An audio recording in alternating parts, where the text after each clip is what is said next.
Hello दोस्तों, स्वागत है आपका मेरे YouTube channel let's study with Poonam में, जिसमें हम जीके जीएस से रिलेटेड टॉपिक के बारे में चर्चा करते हैं और आपके लिए नए नए विषयों को खोज कर लाते हैं। आज हम बात करेंगे चंदेरी साड़ियों के बारे में, जो मध्य प्रदेश में अशोकनगर ज़िले में स्थित एक छोटा सा शहर है चंदेरी, वहाँ पर बनाई जाती हैं। और चंदेरी साड़ियों को भौगोलिक संकेत यानी GI टैग भी मिला हुआ है। यह टैग इस बात की गारंटी देता है कि चंदेरी साड़ियाँ सिर्फ चंदेरी में ही बनाई जाएं और इन्हें सिर्फ चंदेरी साड़ी के नाम से ही बेचा जाए।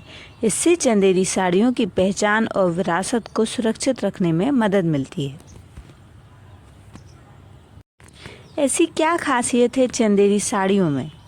तो यदि हम खासियत की चर्चा करें तो चंदेरी साड़ियाँ हाथ से बुनी जाती हैं। ये साड़ियाँ कपास और रेशम के मिश्रण से बनती हैं।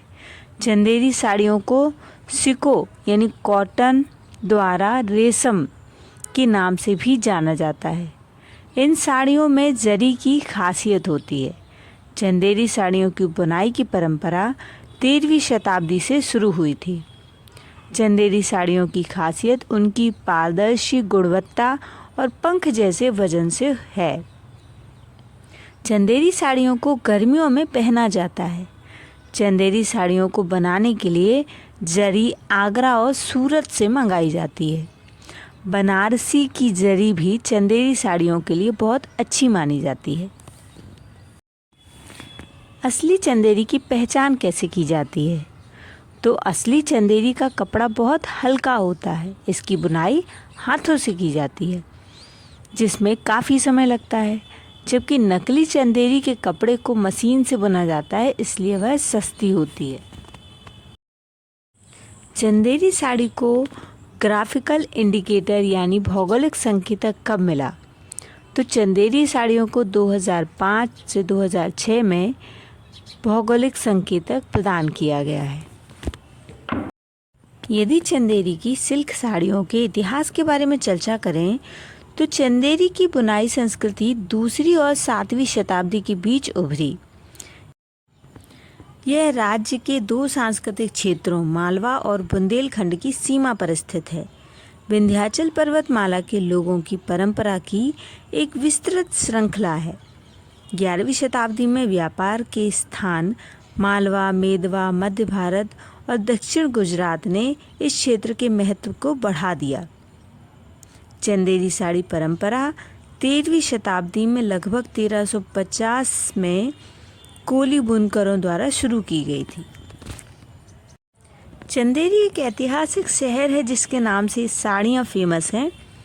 तो चंदेरी भारत के मध्य प्रदेश राज्य के अशोकनगर ज़िले में ऐतिहासिक महत्व वाला एक शहर है। यह शिवपुरी से 127 किलोमीटर, ललितपुर से 37 किलोमीटर, अशोकनगर से 55 किलोमीटर और ईसागढ़ से लगभग 46 किलोमीटर दूरी पर स्थित है। यह बेतवा नदी के दक्षिण पश्चिम में पहाड़ियों से घिरा हुआ है। चंदेरी पहाड़ियाँ झीलों और जंगलों से घिरा हुआ है और बुंदेला राजपूतों के कई स्मारकों से घिरा हुआ है। यह प्राचीन जैन मंदिरों के लिए प्रसिद्ध है। चंदेरी क्षेत्र जैन संस्कृति का प्रमुख केंद्र रहा है। यह परमार जैन समुदाय का एक प्रमुख केंद्र है। आसपास कई जैन स्थान हैं। Gurlagiri 7 kilometre, Amnachar 29 kilometre, Bathla 19 kilometre, Bhamon 16 kilometre, Khandargiri 2 kilometre, Thovanji 22 kilometre और भियादंत 14 किलोमीटर और देवगढ़ उत्तर प्रदेश से 20 किलोमीटर सीमा पार है। चंदेरी में जैनों के कई सारे मंदिर हैं। श्री चौबीसी बड़ा मंदिर, श्री पारसनाथ दिगंबर जैन पुराना मंदिर, श्री खंडारगिरी जैन मंदिर, श्री थोबोन जी मंदिर, श्री चंद्रप्रभ दिगंबर जैन मंदिर। इस तरीके से चंदेरी में जैनों के कई तीर्थ स्थान हैं। अब हम जानेंगे कि चंदेरी को जो GI टैग मिला है, तो GI टैग होते क्या है।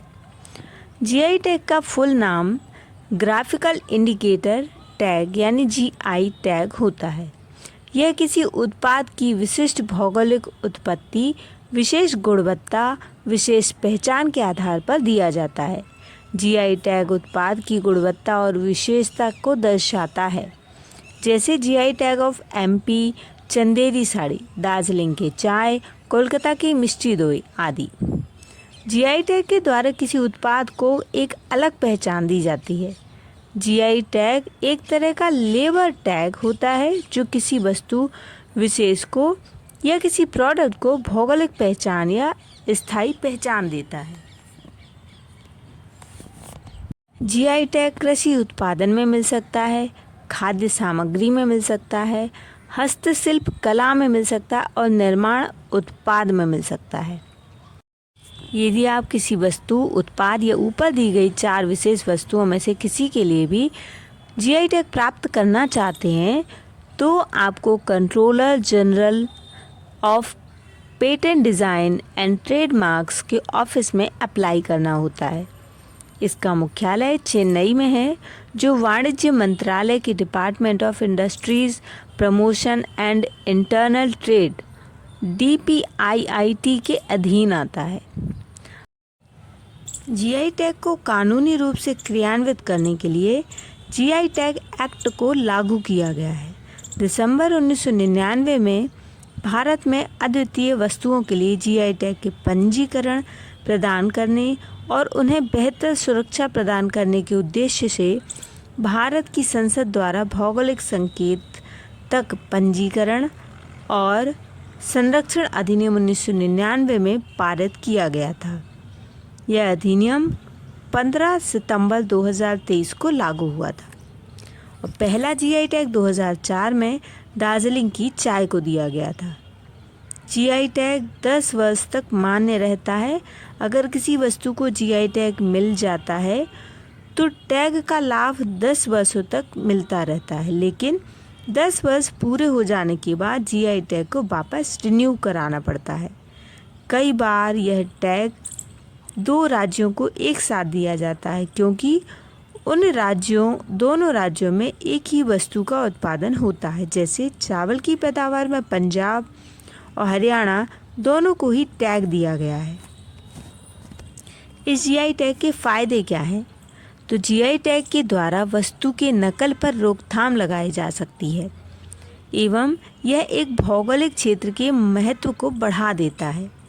जीआई टैग भारतीय स्थानीय वस्तुओं को अंतर्राष्ट्रीय पहचान दिलाने में भी मदद करती है, जिससे उसकी बिक्री और निर्यात भी बढ़ जाता है।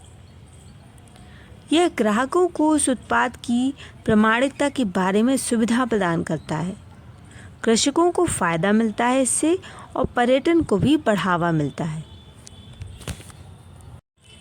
मध्य प्रदेश में अभी तक 19 चीज़ों को जीआई टैग प्राप्त हो चुका है, जिनमें से सबसे पहले चंदेरी की साड़ियाँ, चमड़े के खिलौने, बाघ प्रिंट, बैल मेटल वेयर, महेश्वरी साड़ियाँ, रतलामी सेब, नागपुर संतरा, कड़कनाथ मुर्गा, चिन्नौर चावल, महोवा, देशवारी पान, मुरैना गजक, पत्थर शिल्प, गोंडी चित्रकला, लोह हस्तशिल्प, ग्वालियर कालीन, पारा सिवनी की साड़ियाँ, शरवती गेहूँ, बाटिक प्रिंट और सुंदरजा आम आदि इन 19 चीज़ों को जीआई टैग प्राप्त हो चुका है। दोस्तों, हमने इस छोटे से वीडियो में चंदेरी साड़ियों से जुड़े सारी जानकारी को समेटने का प्रयास किया है। तो यदि हमारा वीडियो आपको पसंद आए तो चैनल को लाइक, शेयर और सब्सक्राइब ज़रूर करें। धन्यवाद दोस्तों।